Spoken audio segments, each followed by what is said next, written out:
this community is just one of numerous communities that an author termed freedom colonies.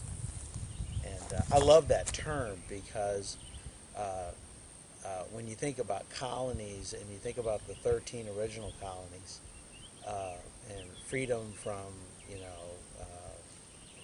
intolerance and self-government and freedom and independence.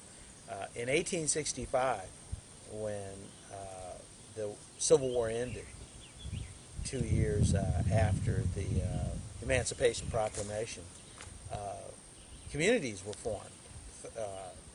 People always, they don't ask, but when I say, hey, what happened the day after emancipation?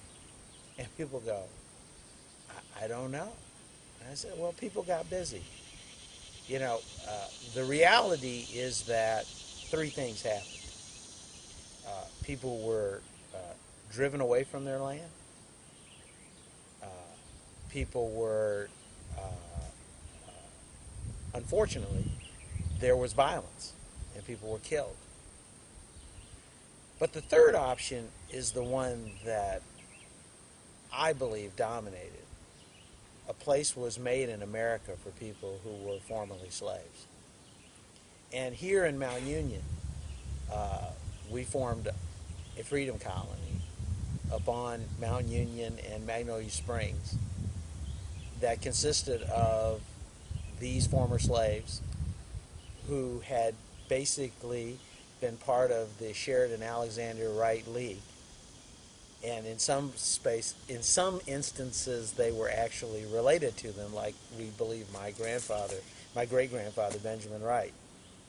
But they formed communities. And that third option is the one that we see here. And all over America, all over the United States, these communities got formed. And we know that there were at least 5,000 of them because there were 5,000 schools, Rosenwald schools, that were built across the southern United States. And in any place where a community built a Rosenwald school, it meant that they came out of their pockets for a portion of the funding. Julius Rosenwald made a contribution, and then universities sent teachers. And here is Walnut Hill in this community. And that's where Dad graduated from, or left. That's where he went up to 11th grade. Now, interestingly enough, for the 12th grade, to qualify to go to college, they wanted you to go to Jasper, which was to finish out the 12th grade. And that's where Dad went. And he met a girl there who came from the Jamestown community, Mae Coleman.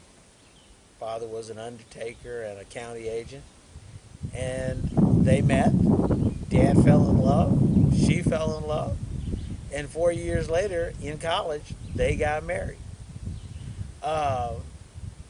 My mother, Mae Coleman Wright, was, based on what every relative tells me and my dad told me, was a brilliant young lady. Absolutely brilliant. And years later, I looked in the college yearbook at Prairie View, and there was a full-page picture of her seated at a grand piano, obviously at a recital. She was brilliant. They got married, and, back in those days, the military was a huge option to take that step up. And Dad went into the military like his brother, and Mom followed him as a military wife.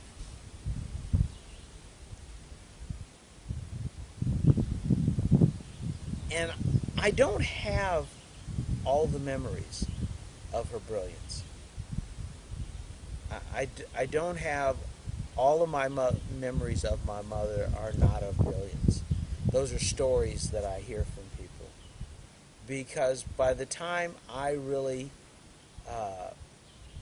became aware of myself, I would say, she was showing the signs of mental illness, which is something that she has dealt with all of her life. She's still alive, and she still struggles with it.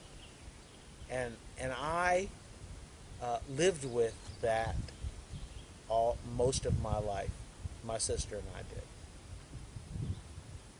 But I got to tell you something. This is the thing that's fascinating to me. At no point in my mother's struggles with her illness did I ever get a sense that she and my dad weren't absolutely aligned in terms of the legacy that we had in front of us, what we were supposed to do, the standard of excellence that was expected of us. Regardless of the level of struggle, I have always been impressed by my mother.